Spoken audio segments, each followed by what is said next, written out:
Ladies and gentlemen, we are back for another week, another episode, the Nfc Beast Show.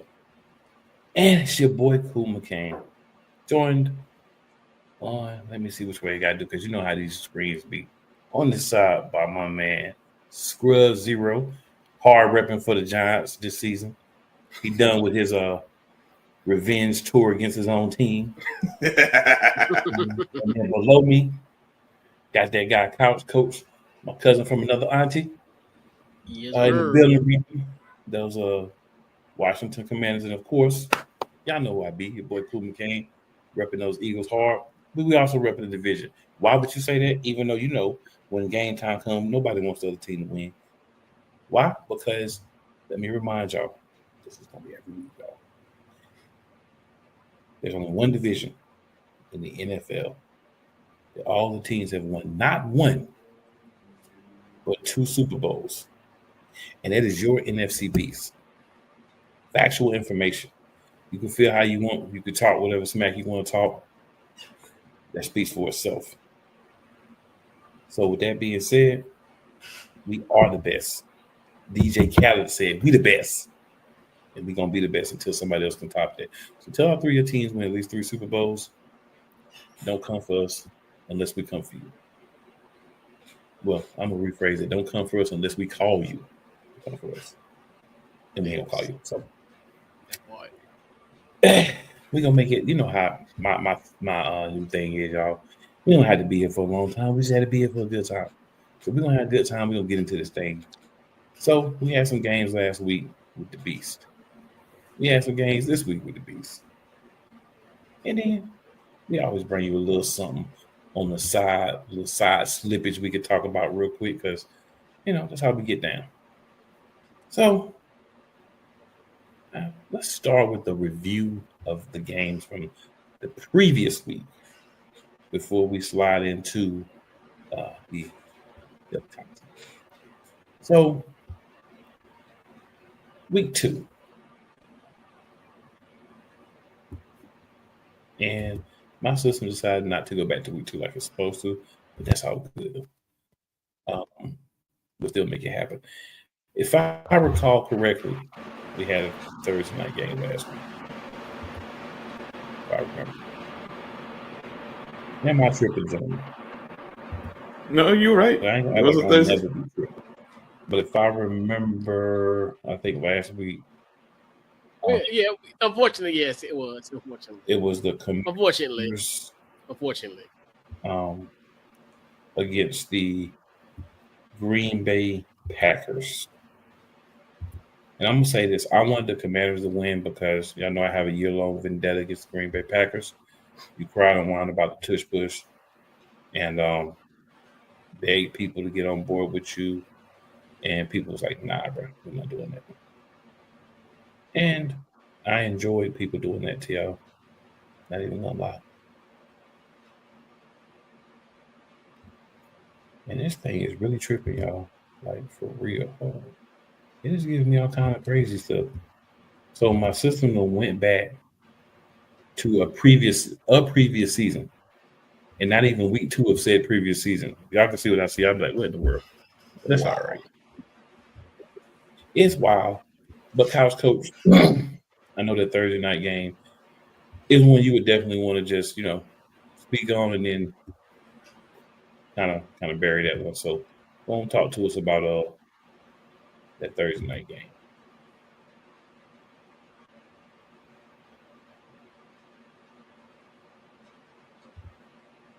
I mean, it was terrible. It's one of those where, yes, you can have a lot of excuses saying, "Hey, this is a short week."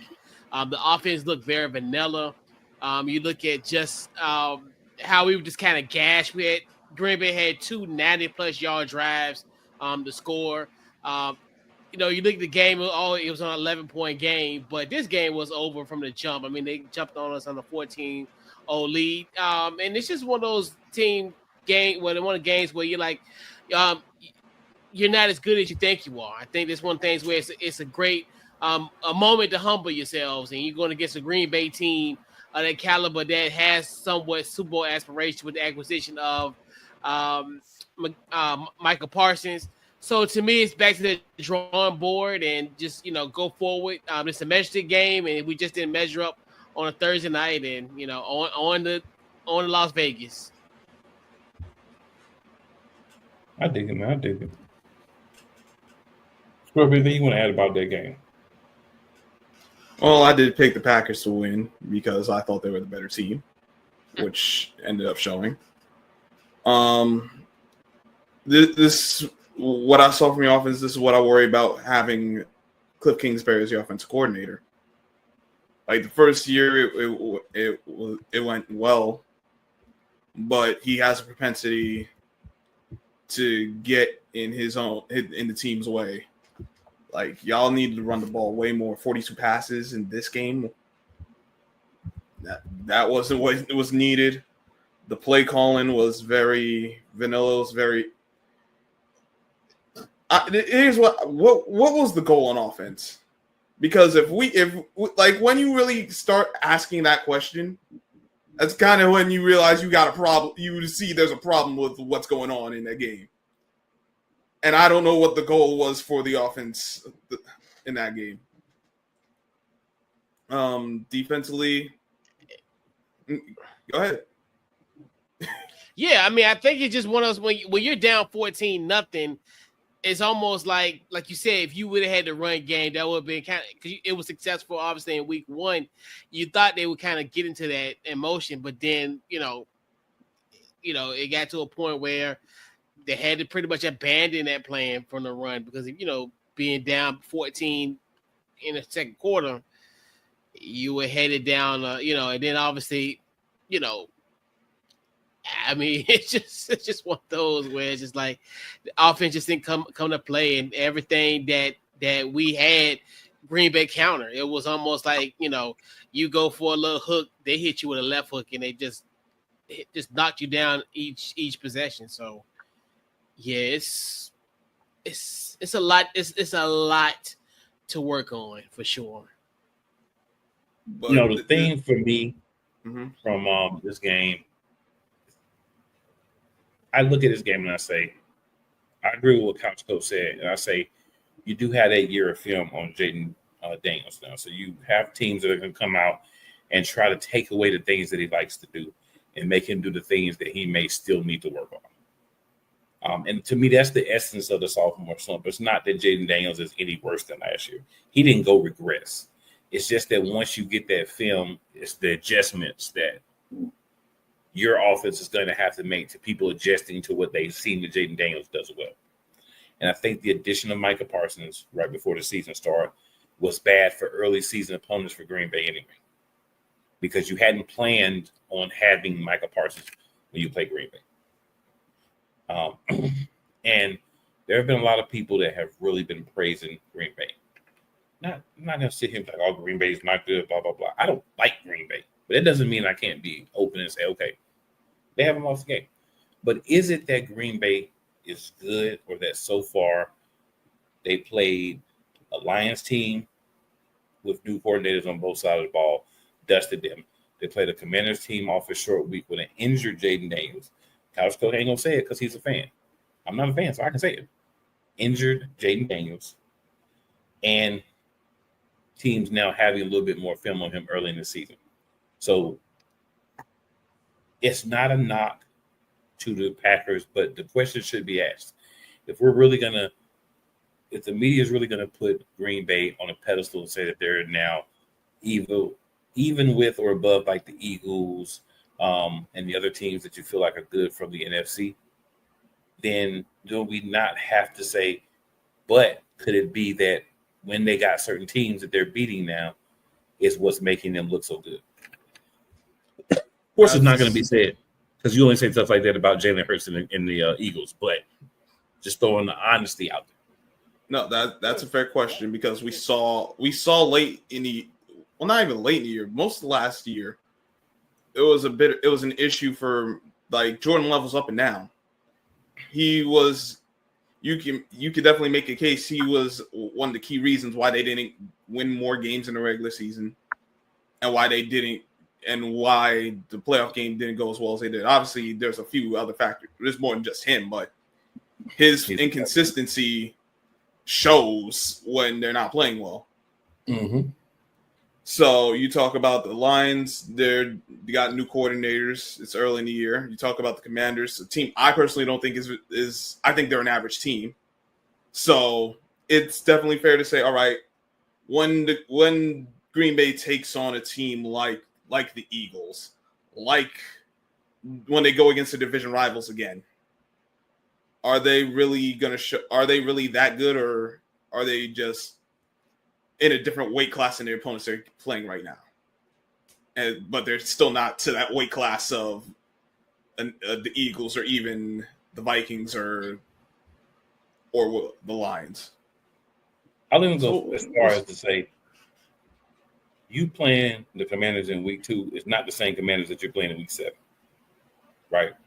So again, one of my things, and like I said, I'm not disputing how you feel, Scrub, but I'm just saying for me, I think this Washington team is going to be better as the season goes on. Because when you have a young team, that's what you normally get when your quarterback and some of your core pieces are young. Also remember Scary Terry. He ain't really showed up that much in the first 2 weeks. Contract holdout. So it's going to take him a couple of weeks to get himself right and get that connection back with Jaden Daniels. Debo, solid in the win. I mean, he did what he could in the loss as well. But there are some pieces there in Washington. Defensively, they got some pieces too. It takes some time. Keep in mind, we don't do preseason anymore. Starters hardly ever play the preseason, which to me is garbage. And I get like not overplaying guys, but you got 3 preseason games. You mean to tell me you can't get 2-3 drives in 3 preseason games? We can't get them 2-3 quarters of work is in that mix. Yeah. And not even quarters, just drives. Some of the teams don't even get the drives. And it's like we got one drive for our starters in the preseason. The Eagles, all the preseason, one drive. A lot of other teams got one drive, and some didn't even get a full drive. And then we're wondering, like, we get through 3-4 weeks, we're like, dang, the quality of football ain't good. Well, of course it ain't good. Your starters ain't playing. Right. And if they do, like you said, one drive, and then that's it. And like Washington, their first drive was against Cincinnati, August the 18th, and then fast forward to September the 8th. Nearly a whole month. Nearly a month of nothing. Right. Coming off of 6-7 months without playing since January 26th. Fast forward, like you said. So it's going to get even worse in the next few years when it's only down to 2 preseason games, and you're not even going to see anybody play. So, and that's and we ain't even talk about the practice time that keeps getting cut down because these players are focused on other things. Not even and then the short weeks too. You playing Thursday, because the first couple of weeks you don't even have bye, so there's no way to even argue like, they should be on bye before they play Thursday. But I think for me, the opening week game on Thursday is just a regular. It's on regular TV, so we don't start the Amazon games until week 2. Yeah, those teams that played on Thursday or Friday, why can't they play in that Thursday game? So at least they have an extra day or 2 versus teams that play on Sunday. Exactly. You know what I'm saying? Yeah. You can mix up the matchups. If, like the Eagles, we do play the Packers this season. Why we couldn't play the Packers on Thursday Night Football week 2? Or the forget who played on Eagles and Chiefs. Yeah, that would have made sense. Thursday, they played on Friday. That game could have been this Thursday. That gives us both almost a full week. You know what I'm saying? Versus the other teams, then you get the extra time off before you go back for your week 3 game. That's the type of things that I feel like the NFL drops the ball on. And I say this about WNBA a lot too. You have to do a good job of taking care of your players and trying to highlight your lead by putting together a schedule that makes more sense. But that's just me. It's just me. Greed. Greed. Any last thoughts on the Commanders' Packers game, gentlemen? Still early, so we'll see what happens as the season goes on. Absolutely. So finally got things working good over here on the back end side. So we had a game also. Scrub, I think we'll have a couple thoughts on this one. We had the Giants actually come out and look really good. But ended up going down in overtime, took the Cowboys to overtime and lost 37-40 on a field goal by the Cowboys. Scrub. You're a Giants guy. Talk to us about this game, man. For a long time, it looked like y'all were going to win this game. You know, that first drive. All right, so we get the opening kickoff. We actually get a good game. But what happens? Penalty. Brings it back. Start moving the ball down the field. But then James Hudson, penalty, including an unnecessary roughness. And that unnecessary roughness was like, what the heck are you doing, dog?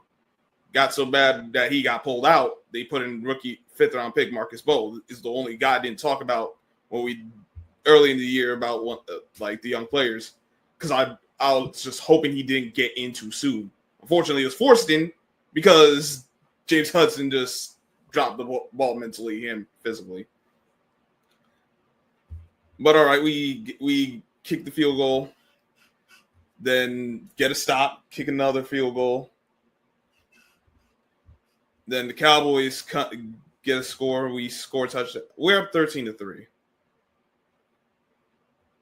If I got the... We get...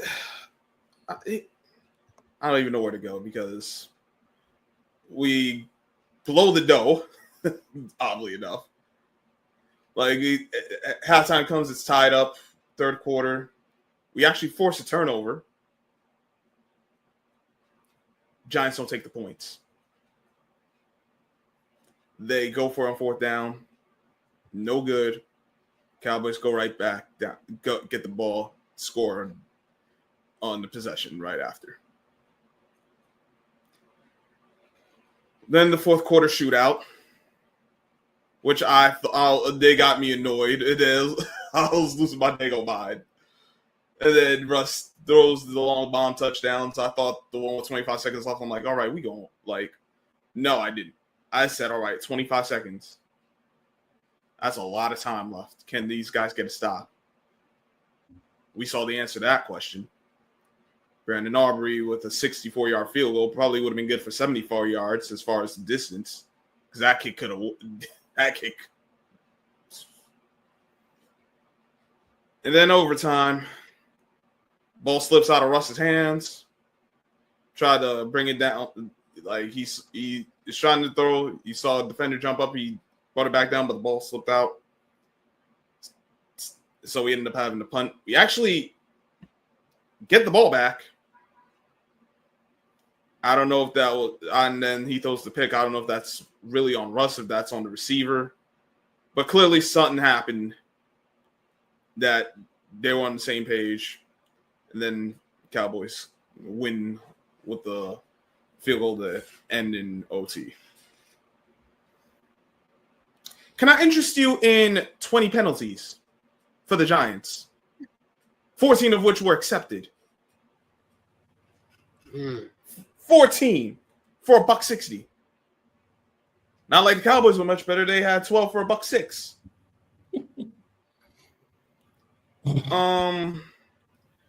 Defensively, both teams, it wasn't pretty. It was an entertaining game, but it was not a good game. Not for defenses. Definitely not for defenses. And for the life of me, I don't understand why the Giants cannot jam receivers before 5 yards. They say, Well, normally when we get to the fourth quarter, you just make sure they throw the CD Lamb and everything else takes care of itself. Well, they actually did throw the CD Lamb, and for once, he actually caught the dang on ball. Well, that's what I said normally. Yeah. But, I mean, the last touchdown that Dallas got that gave him the lead before Russ drove down the field again, that last touchdown in the red zone was the last one or one before. Not the one he Dak threw to Pickens. Adebo. Jam the receiver, please. And this is the all corners in the league. If you're going to play press, Get a hand on him. It's not hard. I mean, I know it's not easy, but like, bro, do something. Free release, you might as well not be playing press.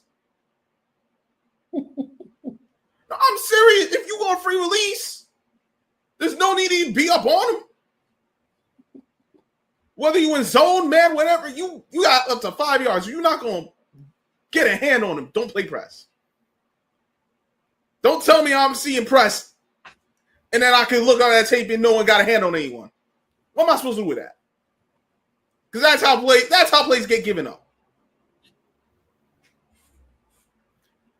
And I did calm down from the Russ pick because I was at the point, I'm like, Russ sold us a dream. He sold us a dream. 3, 4. Well, first of all, Russell didn't show you nothing. You had enough film on Russell Wilson to know when you got Russell Wilson what you were getting. No, I'm just talking about for the one game. He sold the dream. He sold the dream. He went for 450 and 3 TDs. And it's like, yo, he actually balling. And then he blew the dough. And he's gonna be Russell Wilson. Russell gonna be Russell. Anything you want to add, Coach? I hate Russell Wilson. I'm still not. Yeah, I mean, right. It by far was the most entertaining 1 p.m. window game of the season thus far. Like you said, the back and forth. I definitely thought that the Giants, in my personal opinion, was in the driver's seat for this win. But obviously, like you said, Dallas took care of business. We had that field goal. I definitely thought that when y'all scored, 30-something seconds to go, I definitely thought, I was like, yeah, Dallas ain't coming back. But obviously, they kicked the field goal with 5 seconds to go. They tied the game to go to overtime. And, but kudos to a guy like Malik Neighbors, man. He had a hell of a game. That's one guy, like, if you can hold him to 100, less than 100-something yards and no touchdowns, whatever, you've had a great day. In this game, he had 167 for 2 touchdowns, and I like what your boy Scatterboo. I don't know how long that's gonna last. Like as far as him leading with his head, and I'm like, but you got something special with Scatterboo. Just hopefully, he don't get himself hurt. But and that's one thing. Another thing where when you look at this Giants team, yes, you can look at it from a glass half full perspective, but it's got to be frustrating to lose a game like that in the nation when you definitely had it in your hand for sure. And they only scored 1 TD in the red zone, and they had 5 opportunities. It's just missed opportunities. You can't have it. I'm gonna say, both teams forgot what defense was like. It felt like big stretches of this game. Dallas was lucky enough to do just enough and get a win. But I think this game does paint the Giants in a better picture in my mind. Right? You hung with Dallas, and not saying Dallas is a great team, but most people thought Dallas would handle the Giants pretty handily. And you hung with them and forced them to overtime. So it's saying what I was saying before. The Giants, I think our team is going to be good once given the opportunity. It's going to take a little time. They're not there yet. But once given the opportunity, they're going to be a solid team. Probably not this year, but down the road. And you got to start building, and I think the Giants are doing it. Like Couch Coach said, you got Scatterbo. Wandale Robinson looks a lot better with Russell out there. Of course, Davis is going to do his thing. So you've got pieces. It's just a matter, of how those pieces connect moving forward. And I think given some time together, the Giants could be interesting. Not saying that they're going to be a Super Bowl contender next year, but they should be moving in the right direction. Sometimes you got to just go ahead and bottom out so that you can move in the right direction. I think they're getting there. There's some props. Oh, before we go, I want to say shout out to Dak Prescott because this is a guy who gets a lot of help from a lot of people. Like I'm not saying he's the greatest quarterback, but he does take a lot of shots from people. Honestly, he did his dang on job. 361, 2 TDs, did have the 1 pick, but he made the plays when they need to be made. I really don't remember seeing him make a bad decision all game. I just wish they ran the ball more, just from a football perspective, because 52 passes is still too much. That's asking way too much. But I want to shout him out because he did play well, and he don't get enough respect for what he has to deal with that organization and all the headaches that comes with. So I'm gonna tell you why the reason I don't give him any props for sticking with the organization. You made the decision. You could have got up out of there. You decided to stay. So you knew what you was getting to when you decided to stay. So you know what comes with it. But I feel you, I feel you. Give that man some love, hey. I feel you. Last recap game, gentlemen. 2-0 Eagles, 20. Kansas City Chiefs, 17. First time, I do believe, in the reign of one Patty Mayo that the Chiefs lost 3 games in a row. Lost in the Super Bowl, lost the first 2 games this year. So, technical breakdown. I'm going to say this. Neither team looked like they did last season in the playoffs or in the Super Bowl, right? We're 2 weeks into the next season, so we're coming up on the third preseason game. This one, you could tell. You could tell Kansas City was missing some pieces and it affected them. But the real problem Kansas City had was Travis Kelce. People want to whine about the tush push. Okay. They said they were offsides a few times. All right, call it next time. It's not the play. So people try to put the play in the same argument with the referees not calling offsides or whatever. The play is the play. Like Chris Jones said in the interview he did, I wasn't whining because they did the tush push. I wasn't saying that the tush push should be banned. What I'm saying is if they're lining up in the neutral zone, getting a false start lineup or jumping early, because his thing was jumping early. His thing wasn't where they lined up. It was jumping early. There's about 4 or 5 different things that people trying to complain about the tush push. But at the end of the day, Philly did enough to come out, with the win. Be 2-0. They're still not playing anywhere up to the potential that they have. Saquon so far this year hasn't looked the same. We got some other bats. Hopefully we can start to work them into the rotation. Jalen Hurts is being more selective of when he throws the ball. It's working out well for wins and losses. But if you're someone who plays fantasy and you're picking Philadelphia Eagles quarterback or receivers, which I'm going to tell you, unless it's late in the draft, I wouldn't be picking any of them. It could be frustrating. But for fans, as long as we're winning, and that's what counts. So for me, you beat the Chiefs, you beat Patty Mayo twice in the last 2 meetings. That makes me happy. Couch Coach, anything you want to add, sir? Yeah, I mean, this wasn't a lot of people looked at and hyped this matchup as, this is going to be the Super Bowl rematch. In fact it was, but it didn't offer like that kind of that lackluster thing that, a lot of people were thinking it was going to happen in this game. But I think it's just one of those things where it's just like another classic case of a good team finding ways to win, especially in this in the hostile environment that is Kansas City. And like you said, it's just one of those where like Jalen Hurts has been very conservative when it comes to throwing the football, in which I think this is kind of one of those things. If I want to look at it from a psychological warfare situation where, I think these wide receivers could be frustrated down the road. Obviously, what Devontae had, 53 yards. AJ Brown had 27.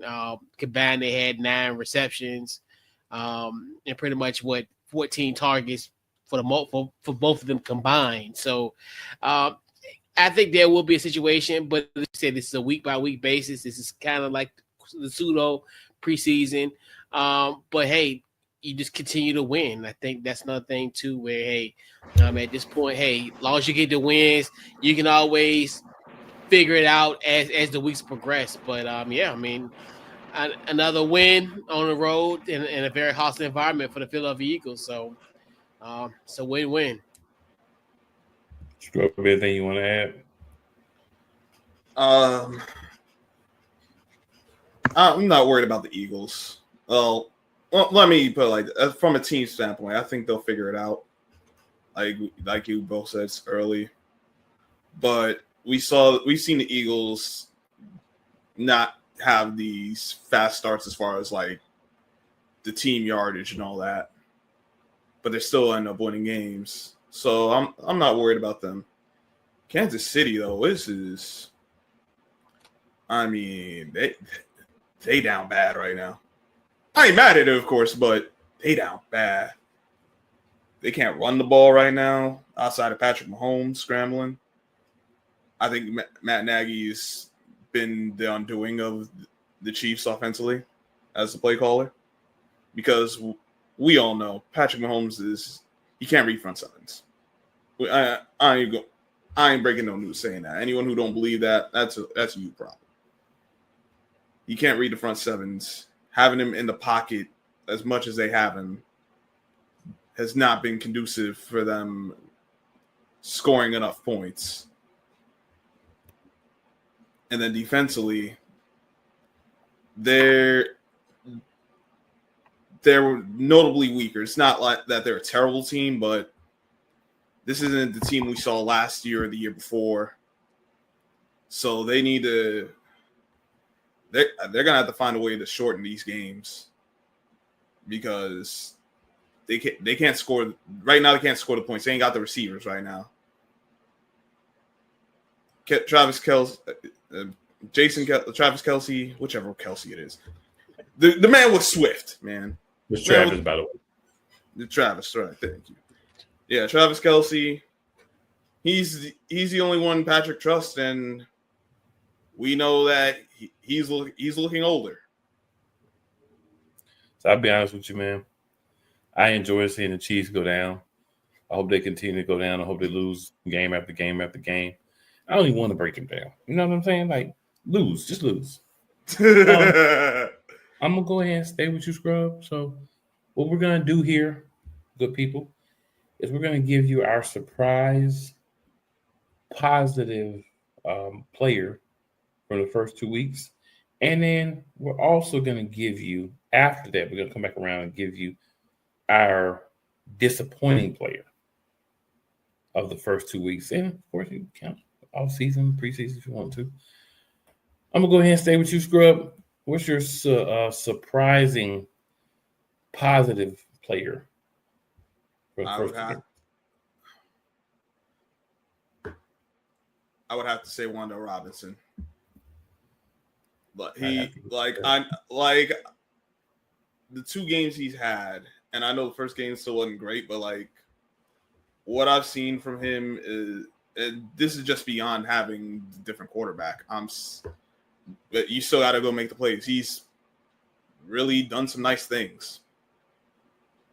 He's caught the ball. He's getting yards after catch. He's getting long completions, getting long receptions. It's like I didn't expect him to have the game he had against the Cowboys. Mm-hmm. And they need Wanda Robinson to play well, because obviously we know what Neighbors is going to do and the attention he's going to draw. So you need at least one more guy to elevate his game and just help this offense be viable at the very least. We'll see if he continues. At least through those 2, he's been doing well. So I dig it. Coach, who's your player? Mine's got to be Ja'Cory Croskett Merritt, a.k.a. Bill. 99 rush yards on the season, obviously. 82 in the win over the Giants in week 1. Definitely, and I think he will probably more likely will be more surprised, because now he'll be getting more touches, obviously, with the injury of Austin Eckler. So I definitely think he's going to be someone you think 7th-round draft pick.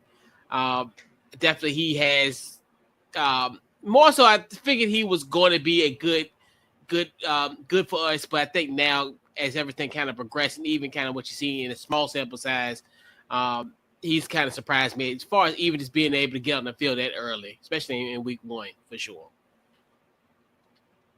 I dig it. So I'm gonna go with number 90, defensive tackle Jordan Davis. Give you a couple of quick stats for 2 games. 11 tackles. That's second among defensive tackles in the NFL. 14 run stop wins. That's second among defensive tackles in the entire NFL. 3 passes defended. That's first among defensive tackles in the NFL. 3 QB hurries. And he's played 70% of the snaps for the Philadelphia Eagles. He lost weight in the offseason again. Didn't tell anybody, didn't get on Instagram, posted, just showed up smaller. And it's helped his endurance, it's helped his aggressiveness, it's helped him be stronger, more powerful, and quicker. And we're seeing the results of that as Jalen Carter works his way through a little bit of a shoulder injury, and he's a little out of shape himself. But as he gets himself right and Davis is playing like this, it's going to make the line even more dangerous. So I'll just go ahead and come back to myself. Clearly, the player that I'm most disappointed in, or that you can call him the dud for all I care, is number 8, Adoree Jackson. Adoree Jackson looks like burnt toast. I don't know why he's still starting. I'm not one of the people that I don't know why he's on the team, because he may be a good player if he was given a different role, maybe as backup. But as a starter, he is not the guy. I hope that whatever hold he has on Vic Fangio gets figured out so that he can pull him out and put him and give Bennett a chance to trade for somebody. But he's just bad. Like, when you play the Eagles, you just target his side of the field. He's just bad. Coach, you're most disappointing player. And it's kind of one of those things where when you're caught in this fandom, and it's almost like you get infatuated with a team, and there are always some red flags, but sometimes red flags are always kind of blaring in certain instances. Marshawn Lattimore, it's getting to a point now where, obviously dating back to the NFC Championship game, the whole spout with him and A.J. Brown, and even dating back to the wild card against Mike Evans, we know they have a history. Just once again, these crazy penalties, and then getting burnt a lot in some of these instances, and it's just like it just gets to a point where it's like you start to be kind of, and we talked about it about the whole situation with Jalen Carter, where we looked at him kind of like as the one that could potentially be able to crash out for the Eagles, but we have a bona fide crash out in Marshawn Lattimore, which I think that's gonna be something that I think he's gonna linger as the season progresses, where I think he can have those shouting matches in a sense where he can potentially crash out and create penalties and mess us up big time. So, yeah. So it's almost like we needed a corner of his stature, but it's kind of low-key hurt us. Okay. Scrub, who you got? James Hudson. We don't even need to go further than just that last game alone. Like, the first game, he wasn't bad, but the offensive line as a whole wasn't great anyway. So but this past game, and the fact that he only lasted one drive, and because of those penalties, because he couldn't keep his composure, and I don't know if Andrew Thomas is going to come back this week. If I know that the team's trying to hold on until he actually is ready, which makes sense. But it's like you had to put in a 5th round draft pick because you couldn't keep your head. You committing silly penalties and costing it. You cost the team points. Like, you alone really cost the team points, and you could get your head back on your shoulders. Be like, all right, maybe you guys just had to sit out a drive and could have got back in. Just like, all right, let's reset. They just said, "F it, we're going with the rookie the rest of the way." It'd be like, and you were supposed to be the backup tackle to hold down the line, at least You were supposed to hold down the left side to the point where it's like, dang, no Andrew Thomas, no chance, and you already found yourself on the bench. It'd be like that, man. It'd be like that. So we're gonna get into these matchups for the coming week, y'all, and it should be fun. So starting with the first matchup from NFL.com, we have the 2-0 Rams at the 2-0 Eagles. I'm gonna make this short and sweet, y'all. Philly should come out and open up the offense a little bit more. I think we're talking about games where they can get some yards through the air. We should be able to do that against this Rams team. I don't think they're going to let us run on them like we did both times we met last year. I think they're going to focus on trying to slow down or prevent Saquon. That should work in the team's favor because it'll allow for the wide receiver room just to eat a little bit more of this game. So I think that's what we're going to get. And we should win this game. This game here. To this point, I think this will be your toughest opponent of the season so far. I think the Rams have a better defense than the two teams prior.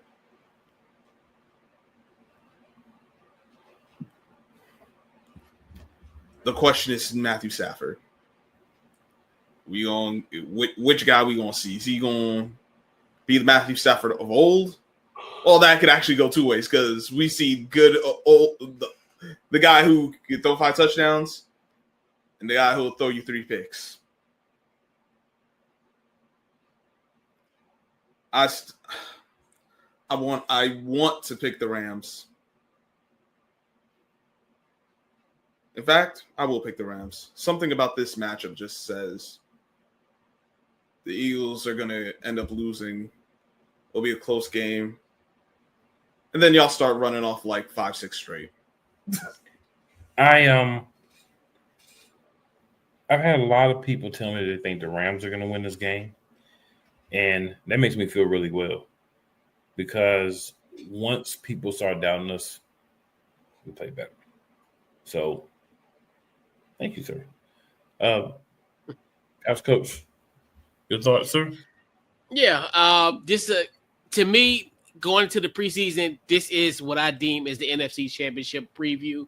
I think these two teams are, poised to kind of on a collision course to get there as well. But I think that's impossible because Green Bay's got to be there. You can't not say the championship game without the NFC Championship game without the gods of the NFC, the Green Bay Packers. Look at that wide receiver room. It's a unit. So yes, defense wins championship and all, but they're losing a lot of guys. So this is one of the things. But I do look at it. Both defenses are similar as far as maybe not as depth-wise as Philadelphia, but I definitely think the Rams do have a great defense as well.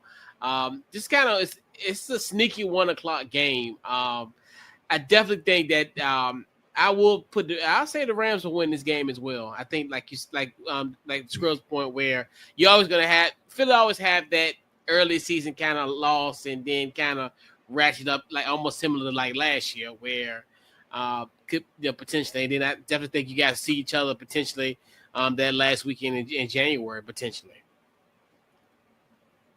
All right, and then in numerical, in time order on NFL.com. Another 1:00 game. 1-1 Raiders coming to Landover to play the 1-1 Washington Commanders. Coach. Well, let's address the elephant in the room. No Jaden Daniels.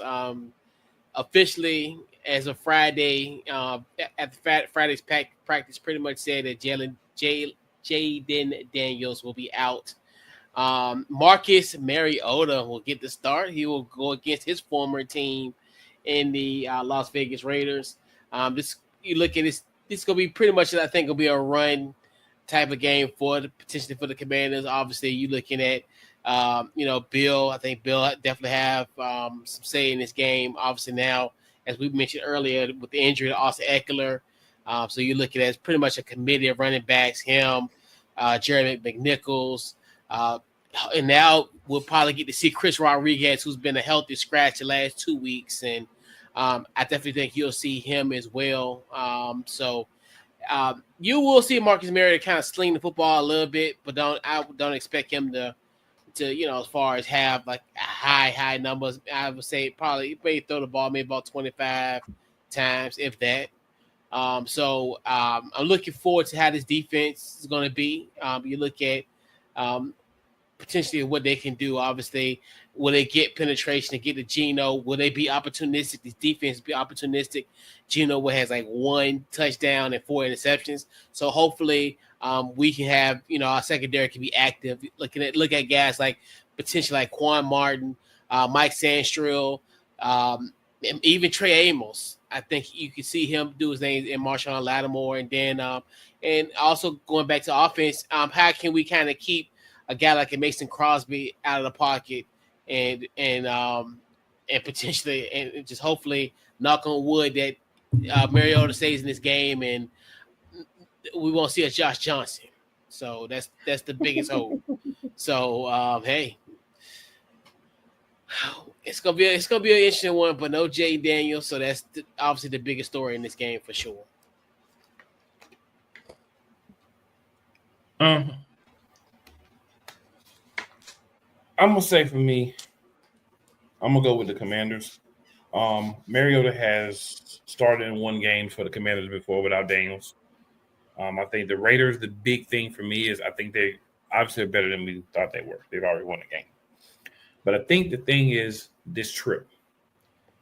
It's very difficult on these teams that come from the West Coast and then have to play a 1:00 game on the East Coast. So I think that's going to be your difference maker in this game. I think McLaurin's going to have a big week with Mariota back there as well. So if you got Terry McLaurin, make sure you play him this week. Big week. I can't say what that's going to look like, but I think it's going to be a big week for him. A short week for the Raiders too. I forgot about that too because they actually had a 7:00 Monday game. So yeah. Short week and then the long travel. All right, Scrub, what you got? I don't trust Marcus Mariota. You already know how I feel about the offense coordinator. But I don't love the Raiders either. Because I think this is more to the Raiders' speed as far as quality of opponent. I think the Chargers were just too much for them, particularly that defense.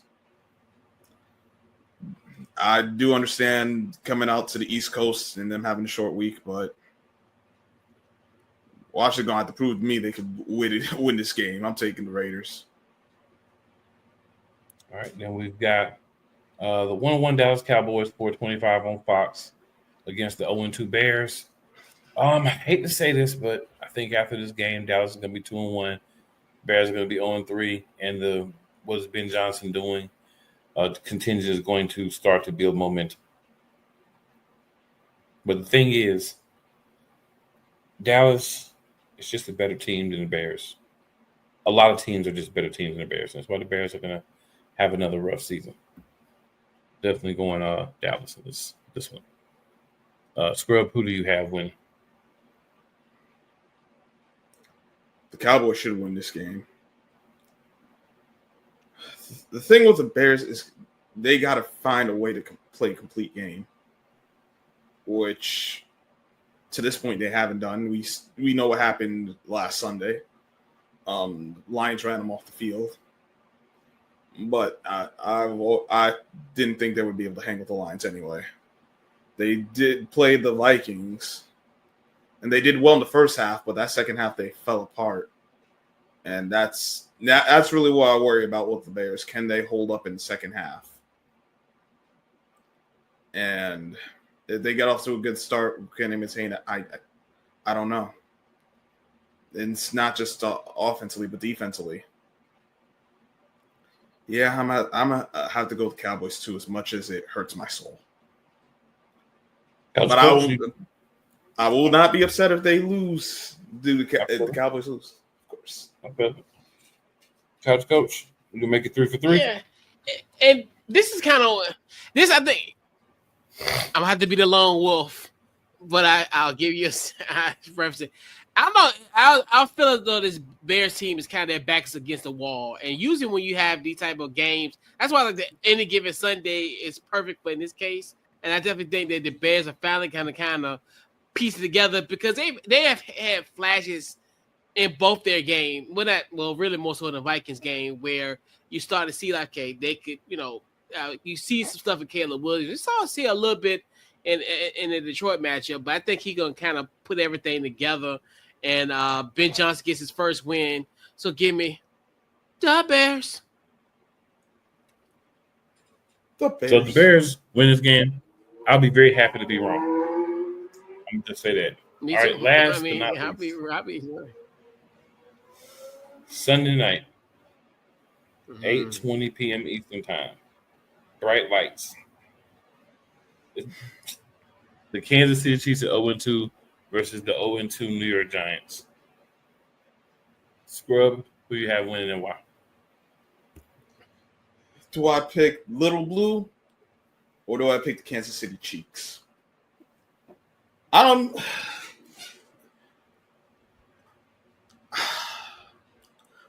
Honestly, seriously, I'm going to pick the Chiefs.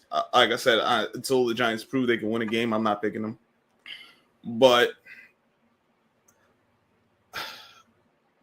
I think the Chiefs' defense, while not as strong as they used to be, are better than the Cowboys' defense. So I'm not expecting the Giants to score 40 points. They're going to have to score more than 20, though, because the Giants' defense is their weakness. And as well as many troubles as Kansas City has had with their offense, the Giants haven't proven they can stop the run.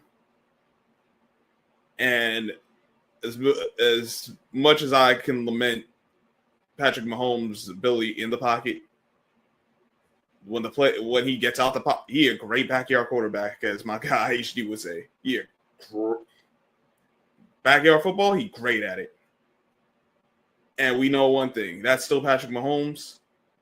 I don't want the game close late because if it's close late, more times than not, he's going to make a play.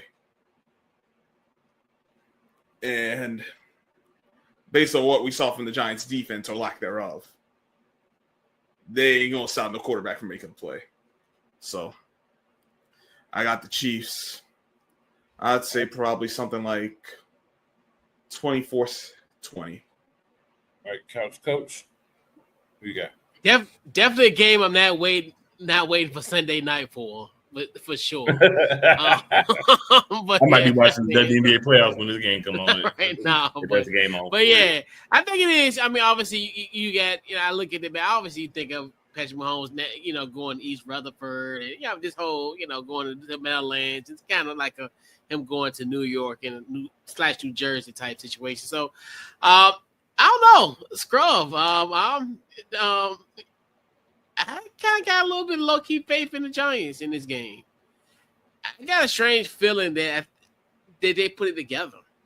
And this will be – I want to have that chaos where Kansas City has lost 4 straight games and they're 0-3, and people just freak out. And obviously, get your lick back from Big Red. So why not? Give me the Giants. I will say these are the kind of games where you think the Giants ain't gonna do nothing, and they end up taking and then they end up winning and be like, how the heck did that happen? Exactly, and I'm telling you, it's a game that's like this where, like, it's just I don't know, for some reason I just have a premonition and a feeling. It's just something like it's just literally like I can see that happening for sure. So this is what I'm gonna say. I'm gonna pick the Chiefs to win the game because I feel as if the Chiefs are in like do or die mode. They know we gotta win to be anything this season, and I think they're gonna want to come out and make a statement with the Giants. Now, the way the Chiefs lose is the Giants play against them like they did against Dallas last week. So I am picking Kansas City, but I'm saying this game is a lot closer than I think a lot of people think. I think the score is going to reflect that, and the style of play and the way the game folds out is going to reflect that also. But I am picking the Chiefs to win. But again, I will not be surprised if New York picks up their first win. So guys, man, I appreciate y'all hanging out with us for the show. Those who popped in, those who have been in from the beginning, check us out. Make sure you leave your likes. Make sure you leave those likes and shares and commenting on our posts.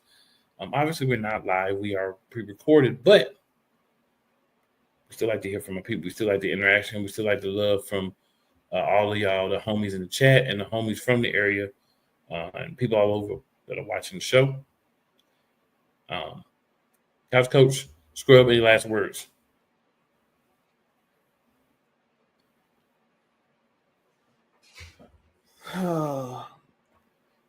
Yeah, don't believe in tuna fish because he's just not that guy.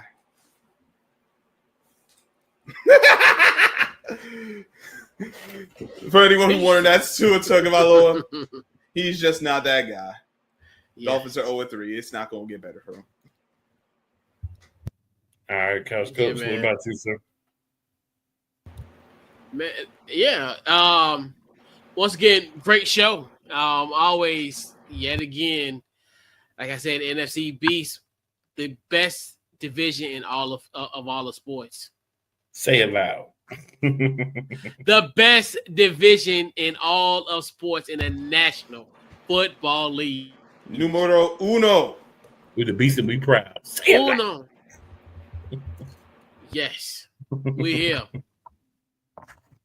Summer 9 on my good foot. 3-time Super Bowl champion. 4 of them things.